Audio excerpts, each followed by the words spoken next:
We guide you through how to deactivate your Messenger account using the updated 2026.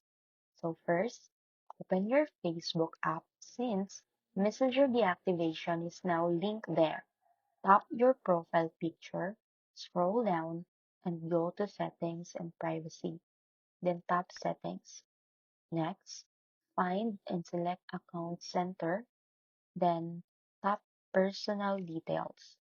Choose Account Ownership and Control.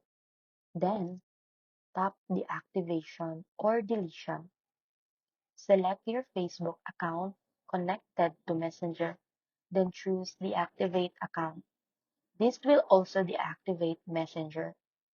Enter your password when prompted. Then confirm your choice and follow the on-screen steps. Once done, your Messenger will automatically be deactivated and you won't receive messages anymore.